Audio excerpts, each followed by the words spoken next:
వచ్చినటువంటి జనాన్ని మాత్రం మళ్ళొక్కసారి చూపించాలి. ఈరోజు సోషల్ మీడియాని ఊపేస్తోంది ఒక వీడియో.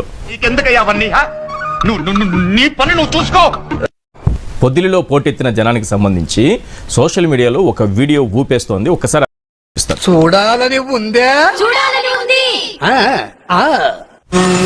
జనరల్ గా చెప్పాను రా, నేను సీరియస్ గా తీసుకున్నాను. నేనొక్కడేనమ్మా, కానీ ఈ ఒక్కడి కోసం ప్రాణాలు ఇవ్వటానికి ఎంతమంది వచ్చారో కాస్త తలెత్తి చూడు. ఇలాంటి రెకరెకలు కూడా ఉన్నాయన్నమాట మన దగ్గర.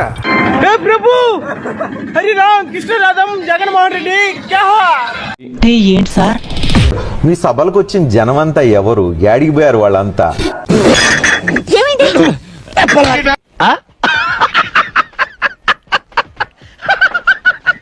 వాళ్ళు ఓట్లు ఎక్కడ వేసారు? ఓట్లు మీ సభకు వచ్చి వాళ్ళకి ఓట్లు వేసారా? ఎవరో మోసం చేశారు, ఎవరో అన్యాయం చేశారు అని చెప్పి అనొచ్చు, కానీ ఆధారాలు లేవు. ఇది గుర్తుపెట్టుకో, తర్వాత మాట్లాడుకుందాం. ఏంది ఇది? అవన్నీ గ్రాఫిక్స్ రా. ఏం జరిగిందో దేవుడికి తెలుసు.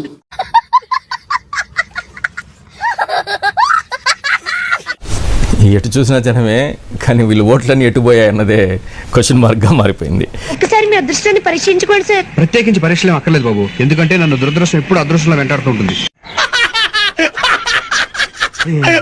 ముఖ్యమంత్రిగా చంద్రబాబు నాయుడు గారు ప్రమాణ స్వీకారం చేసి ఈ రోజుకి ఏడాదైంది. రాక్షస ప్రయత్నాలన్నీ చేశాడు, కానీ జరగలేదు, జరగదు, దరిద్రపు జాతకం. అదే సమయంలో తల్లికి వందనం అనేటటువంటి కార్యక్రమం, అమ్మ ఒడి కార్యక్రమానికి బదులుగా తీసుకొచ్చింది. ప్రతి పిల్లవాడికి 15,000 నీకు, 15,000 నీకు, 15,000 నీకు, 15,000 నీకు, 15,000 నీకు. నువ్వు ఎంత ఎదవో నీ పెళ్ళని అడిగితే తెలుస్తుంది. 15,000 ఇస్తానన్నారు. ఇప్పుడు ఇది కూడా అందరికీ కాదు, కొందరికే. అటు చూడు బే. ఒక బిడ్డను బడికి పంపితే 15,000, ఇద్దరు బిడ్డలను బడికి పంపితే 30,000 తల్లికి సంవత్సరానికి.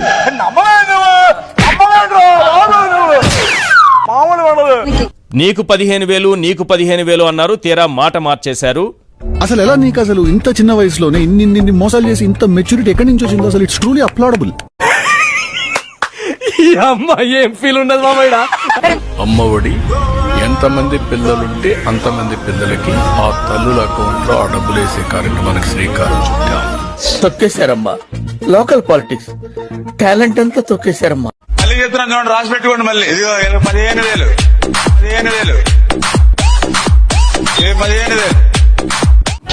ఎంత ఘోరం జరిగిపోయిందిరా. ఇక్కడ ఉన్నది, రాష్ట్రంలో మొత్తం ఉన్నది యుడైస్ ప్లస్ ప్రకారం 87,42,000 మంది విద్యార్థులు. ఇంకెంత క్లియర్ గా చెప్పిన తర్వాత ఎంగిలి కాన్సల్ దగ్గర కుక్కలా ఇక్కడ ఎందుకు మనం? వీరందరికీ 13,112 కోట్లు అవసరమైతే ఇప్పుడు ప్రభుత్వం 8,745 కోట్లు కేటాయించింది. మన తలరాత ఎలా ఉంటే అలా జరుగుద్ది. నేను కావాలని మాట్లాడు, నా తలరాత ఈ మాట మాట్లాడాలి, జనంతో ఇలా దెంగులు తినాలని రాసి ఉంటేనే తింటాను. గుర్తుపెట్టు. ఈ మొత్తం 58 లక్షల మందికి సరిపోతుంది. 30 లక్షల మందికి యగనామం పెట్టేశారు.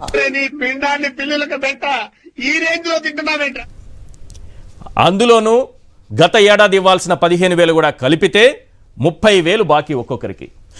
బాబుజీ గారికి ఇంత తెలివితేటలు వచ్చినాయేంటి? పథకంలో మరోసారి కోత పెట్టింది జగన్ సర్కార్. ఇప్పుడు మరో 1,000 రూపాయలు తగ్గించి 13,000 రూపాయలు మాత్రమే ఇస్తామంటోంది. దీనికి మీరు ఏమంటారు సార్? అదంతా అప్పుడండి, ఇప్పుడు నేను మారిపోయానండి. ఫేస్ చూస్తేనే తెలుస్తుందిరా, నీచ్ కమీన్ కుత్తేలు మీరేనని. అవును బాబు. వ్యవస్థల్ని గాడిలో పెడుతూ కూర్చున్నా నేను, దానికి ఏడాది సరిపోయింది అన్నారు. ఈశ్వరుడు నోరిచ్చాడు కదా అని చెప్పి ఇష్టం వచ్చినట్టు వాగేయడమే. తొందర ఎంతకన్నా, ఎందుకు తొందర, వెయిట్.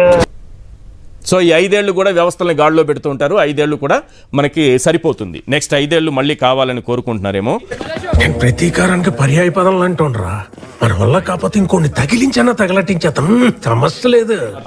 6,67.27 లక్షల మందికి నేడు తల్లికి వందనమట. నీ పేరెత్తితేనే వాడు నవ్వుతున్నాడు. గత ప్రభుత్వంతో పోలిస్తే 24 లక్షల మంది లబ్ధిదారులు అధిక.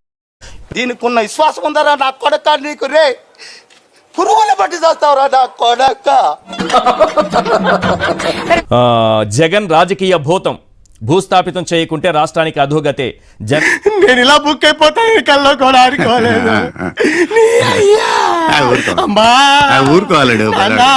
జనాన్ని మభ్యపెట్టేందుకే పత్రికా ఛానల్ నడుపుతున్నారు. రాజకీయ ముసుగులో ఉన్నా వదిలిపెట్టను సీఎం. కోట ఇది వెళ్ళిపోద్ది లోపలికి. బాయ్ బాయ్ టాటా గుడ్ బాయ్ గయా. జన ఏంట్రా ఇది?